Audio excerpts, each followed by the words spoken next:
Hello, everyone. Welcome to our panel of power women.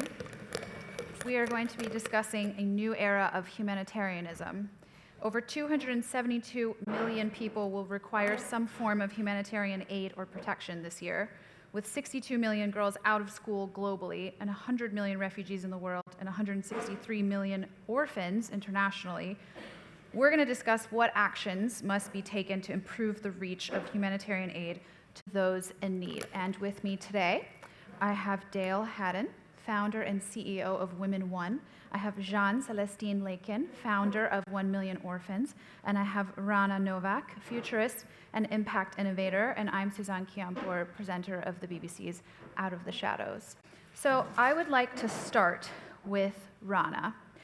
What is your highest priority for humanitarianism today, and what is a tangible solution?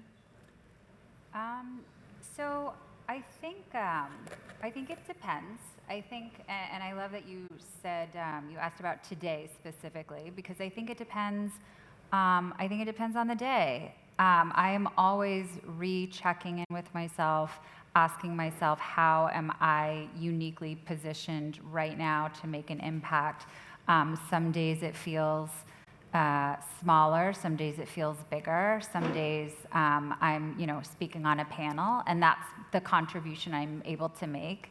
And so I think that's really important to keep in mind. If you want to make an impact in one way or another, each of us has unique strengths, resources, a vantage point, a perspective that is it's only ours, and are we doing the best that we can in that position to make a difference? Jean, what keeps you up at night? Really, that's a good. Our audience are laughing because I was going to laugh as well. As a genocide survivor, many of you are too young to remember 1994 genocide against the Tutsis. But what keeps me awake at night is really to think of the numbers you just read, knowing that just in 2022, we'll have 100 million of refugees. We'll have about 60 million orphans globally. Those are the things that keeps me awake at night. Because really, as somebody who experienced the worst of humanity, that kind of shakes my core. So I've decided to be the voice for humanity, for the crisis that we see in this world, especially now. That's really what keeps me awake at night, to have that history repeat itself. Fear of history repeating itself. What are your priorities in this new era of humanitarianism, and how do we fix this potential issue of history repeating itself? I think what you cited before is pretty powerful. 100,000 refugees in the world today. I think what we don't know is how long they stay in these camps. The average stay is about 17 years, and most of those refugees are children. So what are we going to do with that? Like, I worked in Zatri camp in Jordan, and there's 80,000 refugees there. If you think of 80,000 people not being educated, children, what will happen to them after that 17 years? Where will they go? Where will all that talent go? And what we did is we partnered with Duke University, and we created a leadership media workshop, and it was powerful because we gave the girls cameras, and we asked them to film and photograph what they couldn't speak about. And the end result was so extraordinary because they made 2-minute, 5-minute films. Those films went global, and they won many awards, including at Sundance. And also it affected, their dignity, their empowerment. They had lost everything, and suddenly with a camera, they gained a whole world and power. And with their male family members, fathers and brothers, suddenly they were impressed with them. How do you know how to do that? How are you doing that? So there are many creative solutions for disaster areas that we can all clue into and do. It's just putting heads together with interested and interesting people that are going to think outside the box. So some of those creative solutions can include technology. Mm-hmm. What are some ways that technology can help predict, prepare, prevent refugee crises in the future? So I very much believe in the power of technology to better help with humanitarian disasters. I've led the development of a solution to forecast refugee crises, which is now active in 26 countries, covering 87% of the world's displaced populations. And the idea that we react as if it's an emergency every time, to me is illogical, right? We have the tools to be able to understand the drivers of a conflict, the drivers of a migration crisis. How can we then be proactive, pre-position resources, make sure that people have avenues to safety when they need it, and save more lives? In my experience, one of the revelations that I had when my family became refugees was that it wasn't the conflict that was keeping them confined. It was the rest of the world closing their doors. Where were they refugees from? Syria. I am a first-generation Syrian American, and so I think if we can do a better job of understanding where people are going and how they're getting there, then we can help them along that journey.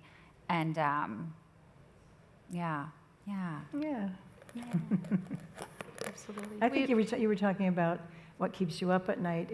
And you and I were talking about this before.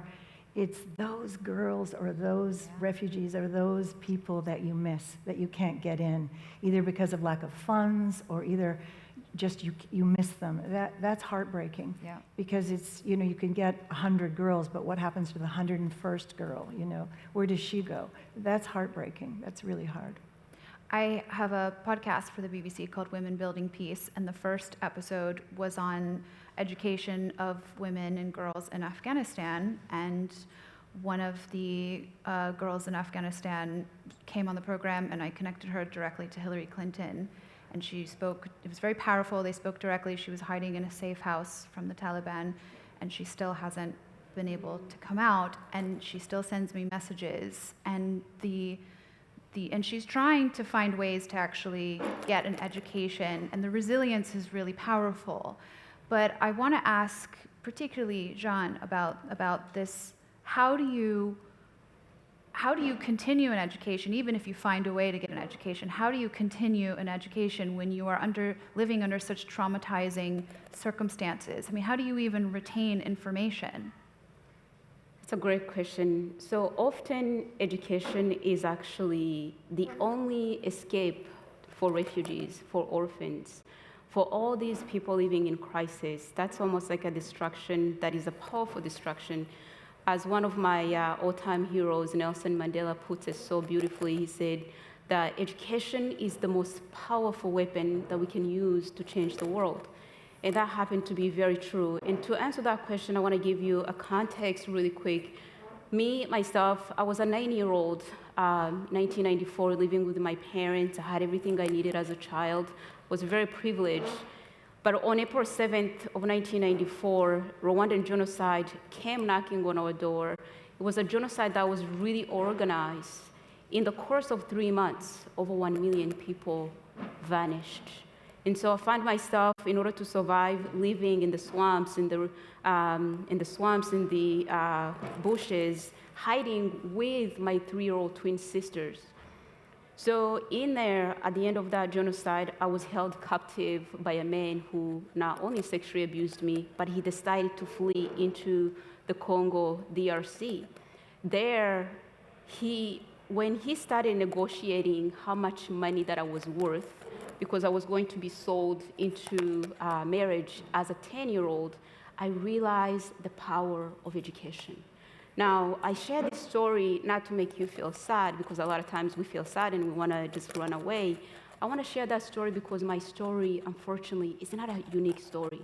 It's a story of women in Afghanistan. It's a story of refugees coming from Syria. It's a story of young children and women in Ukraine right now. And so for me, when I heard that I was going to be sold into marriage, I realized education was the only thing that would actually help me get out of the mindset of being poor, of not just being poor. There was no way I was going to contribute to this new man and this family that I was going to have at a very early age. And so in a perfect world, I would love to see, I'm a big advocate for education, but also counseling. We need to connect people who have endured traumatic and PTSD with professional counseling. We need to connect it not just once a year, not just once, twice a year, but a very regular, ongoing professional counseling, mental health issues being addressed. Because, again, being somebody who have gone through traumatic experience, education is the only ticket to get out of there. I totally agree. We at Women One, it's not only the refugee situation, it's also the situation of poverty, extreme poverty. We work with girls in Kenya, in Nanyuki. They're living on the street. They're existing, no families, sometimes abandoned, and they too have trauma. So we actually have trauma counselors, and we work with partners on the ground that actually tell us what is needed, and then we supply that.